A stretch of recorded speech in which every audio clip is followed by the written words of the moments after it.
오늘 우리는 계속해서 이어지는 팔복 강해 말씀의 네 번째 시간으로 그들이 위로를 받을 것이며 라는 제목의 말씀을 나누려고 합니다.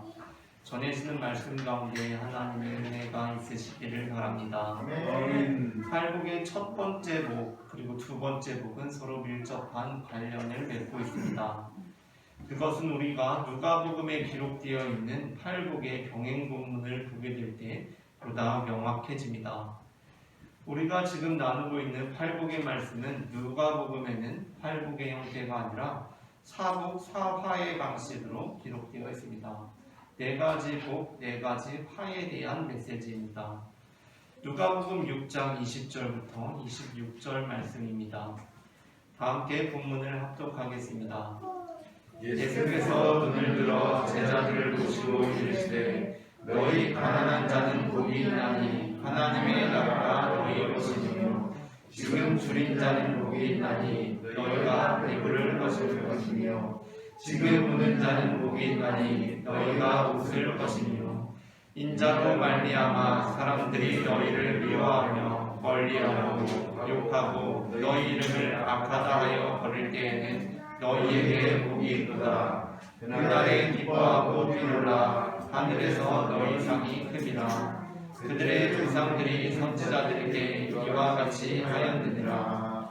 그러나 화 있을진저 너희 부요한 자여 너희는 너희의 위로를 이미 받았도다. 화 있을진저 너희 지금 배부른 자여 너희는 줄이리로다. 화 있을진저 너희 지금 웃는 자여 너희가 애통하며 울리도다. 모든 사람이 너희를 칭찬하면 화가 있도다. 그들의 조상들이 거짓 선지자들에게 이와 같이 하였느니라. 아멘. 우리가 누가복음 본문과 마태복음 본문을 비교하여 놓고 읽어보면 누가복음의 본문이 마태복음과 정확하게 맞춰지지 않는다는 것을 발견할 수 있습니다. 팔복과 사복, 사화의 말씀으로 우리가 나누어 볼 수는 있지만 그렇다고 해도 말씀이 딱 꼭 맞추어져야 할 것 같은데 그렇지 않다는 것입니다. 그러니까 우리는 누가복음의 사복 본문에서 너희 가난한 자는 복이 있나니 하나님의 나라가 너희의 것이미요 라고 하셨다면 사화의 본문에서는 화 있을진저 너희 부요한 자여 너희의 하나님의 나라는 지나갔다. 너희의 나라는 끝이 났다 라거나 너희의 나라는 박탈되었다 라고 해야 될 것 같은데 그러한 내용이 나오기를 우리는 기대하게 됩니다.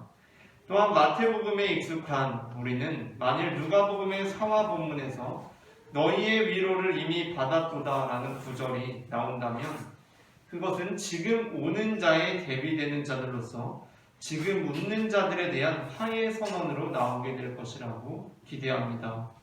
하지만 누가복음의 본문은 그렇지 않습니다. 누가복음은 너희 가난한 자는 복이 있나니 하나님의 나라가 너희 것이니요 라고 하고서 그에 대비되는 자들로서 부요한 자들에 대하여 화 있을진저 너희 부요한 자여 너희는 너희의 위로를 이미 받았도다 라고 선언하고 있습니다. 그러니까 우리가 볼 때에는 약간 잘못 배치된 것 같다는 것입니다. 하지만 여기에는 하나님 나라에 대한 가장 핵심적인 상징이 들어있습니다. 그것은 곧 하나님의 나라라는 곳은 위로를 받는 곳이라는 것입니다. 이사야 61장 1절부터 3절 이 본문은 누가복음에서 예수님께서 처음 설교하실 때 읽으신 본문이기도 한데 바로 이 구절은 이렇게 말씀하고 있습니다. 다 함께 이사야 61장 1절부터 3절까지의 말씀을 합독해 보도록 하겠습니다. 주 여호와의 영이 내게 내리셨으니 이는 여호와께서 내게 기름을 부으사 가난한 자에게 아름다운 소식을 전하게 하려 하심이라.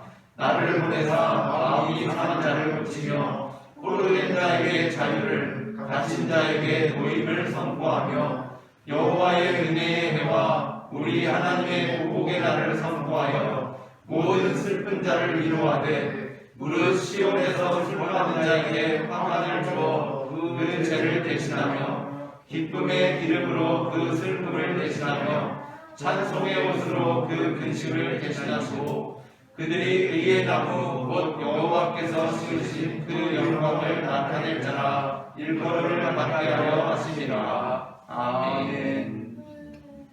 이사야 61장 1절에서 가난한 자에게 전해지는 아름다운 소식을, 그리고 2절에서는 슬픈 자에게 임하는 여호와의 위로를 선포함으로써 이사야 61장은 마태복음의 팔복과 밀접한 관련을 맺고 있습니다. 여기에서도 하나님의 나라에서 벌어지는 가장 대표적인 사건은 무엇입니까? 모든 슬픈 자를 위로하는 것입니다. 누가복음 16장 19절부터 31절에서 예수님께서는 우리가 잘 알고 있는 부자와 나사로에 관한 말씀을 들려주십니다. 누가복음 16장 19절부터 31절 말씀을 제가 한 절, 여러분이 한 절 교독하도록 하겠습니다. 한 부자가 있어 자색 옷과 고운 베옷을 입고 날마다 호화롭게 즐기더라. 그런데 나사로라 이름하는 한 거지가 한문대 투성이로 그의 대문 앞에 버려진 채 그 부자의 상에서 떨어지는 것으로 배불리며 하며 심지어 개들이 와서 그 헌대를 핥더라. 이에 그 거지가 죽어 천사들에게 받들려 아브라함의 품에 들어가고 부자도 죽어 장사되매 그가 음부에서 고통 중에 눈을 들어 멀리 아브라함과 그의 품에 있는 나사로를 보고 불러 이르되 아버지 아브라함이여 나를 긍휼히 여기사 나사로를 보내어 그 손가락 끝에 불을 지져 내 혀를 서늘하게 하소서. 내가 이 불꽃 가운데서 괴로워하나이다. 아브라함이 이르되 예 너는 살았을 때에 좋은 것을 받았고 나사로는 고난을 받았으니 이것을 기억하라. 이제 그는 여기서 위로를 받고 너는 괴로움을 받느니라. 그뿐 아니라 너희와 우리 사이에 큰 구렁텅이가 놓여 있어 여기서 우리에게 건너가고자 해 갈 수 없고 거기서 우리에게 건너갈 수 없게 하느니라. 이르되 그러면 아버지여 구하노니 나사로를 내 아버지의 집에 보내소서. 내 형제 5이 있으니 그들에게 증언하게 하여 그들로 이 고통받는 곳에 오지 않게 하소서. 아브라함이 이르되 그들에게 모세와 선지자들이 있으니 그들에게 들을지니라. 이르되 그렇지 아니하니이다. 아버지 아브라함이여 만일 죽은 자에게서 그들에게 가는 자가 있으면 회개하리이다. 이르되 모세와 선지자들에게 듣지 아니하면 비록 죽은 자 가운데서 살아남는 자가 있을지라도 권함을 받지 아니하리라 하였다 하시니라. 아멘. 본문에서 부자는 사화의 말씀에서처럼 정말 화를 당하고 있습니다. 그런데 가난했던 나사로는 하나님의 나라에 가게 됩니다. 그런데 그때 아브라함이 나사로를 품에 안고 그가 누리고 있는 상황에 대해서 어떻게 묘사하고 있습니까? 그가 땅에서 고난을 받았으니 이제 여기서 호식하고 있다는 말씀입니까? 아닙니다. 아브라함은 그가 여기서 위로를 받고 있다라고 말씀합니다. 우리가 예수님을 믿는다는 것은 우리가 고통 중에 있을 때조차 우리는 우리에게 있을 위로를 바라본다는 것입니다. 그리스도인으로 산다는 것은 시편 126편 5절부터 6절 말씀 눈물을 흘리며 씨를 뿌리는 자는 기쁨으로 거두리로다. 울며 씨를 뿌리러 나가는 자는 반드시 기쁨으로 그 곡식단을 가지고 돌아오리로다 라는 것을 신앙 고백으로 삼고 그 비전을 바라보고 살아가는 것입니다.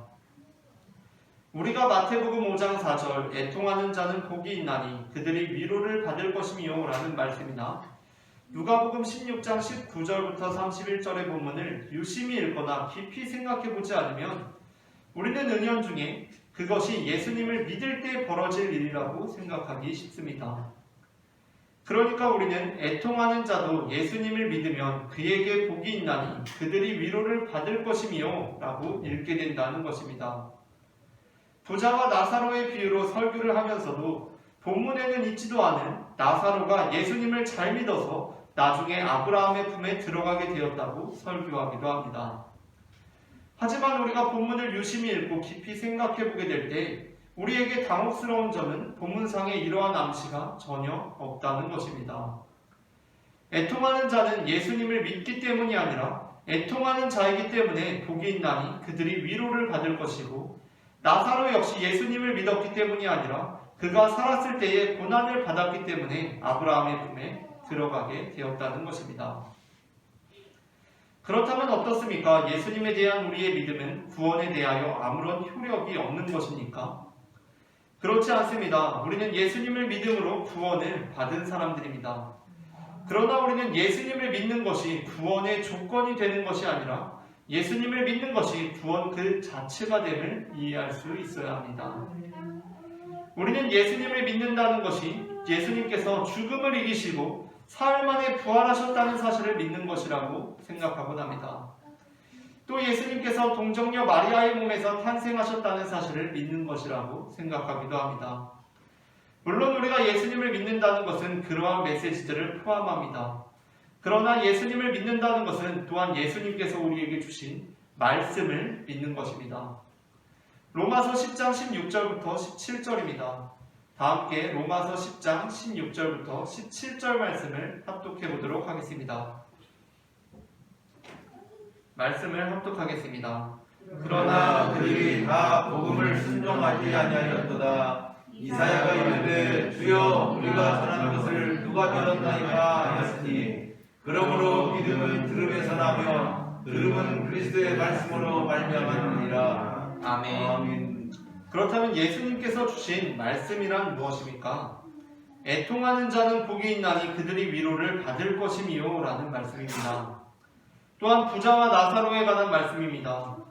우리는 바로 이 말씀을 믿습니다. 그리고 사실 우리는 예수님께서 죽음을 이기시고 사흘 만에 부활하셨다는 것, 그리고 예수님께서 동정녀 마리아의 몸에서 탄생하셨다고 하는 것도 바로 이러한 말씀의 틀 안에서 믿는 것입니다.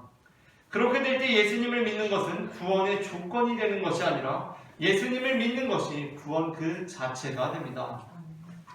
어떤 사람이 고통 중에 있습니다. 그래서 삶에 아무런 소망도 비전도 없습니다. 슬픔과 비관이 그의 삶을 사로잡았습니다. 참으로 비극적인 상황입니다. 그런데 더욱 비극적인 상황이 무엇인지 아십니까? 그가 지금 예수님을 믿는 사람이라는 것입니다. 여전히 예수님의 부활을 믿으면서 슬픔과 비관에서 헤어나오지 못하고 있다는 것입니다. 왜 그러한 것입니까? 그가 예수님의 부활을 믿는다는 것은 구원의 조건으로서 믿고 있기 때문입니다. 그는 자기 머리로는 이해가 되지 않지만 예수님께서 죽음을 이기시고 사흘 만에 부활하셨다는 사실을 믿습니다. 또한 예수님께서 동정녀 마리아의 몸에서 탄생하셨다는 것을 믿습니다. 나중에 구원을 받기 위해서 그러한 내용들을 반드시 믿어야만 하는 것입니다. 구원의 조건으로서 믿고 있는 것입니다. 하지만 그 메시지들이 오로지 구원의 조건으로서 그에게 다루어지고 있기 때문에 그는 그러한 것들을 믿으면서도 전혀 구원을 경험하고 있지 못합니다.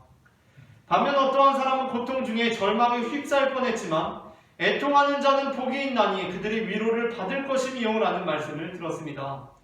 예수님께서 말씀하신 부자와 나사로의 비유를 들었습니다. 그리고 그 말씀을 듣고 그렇게 믿었습니다.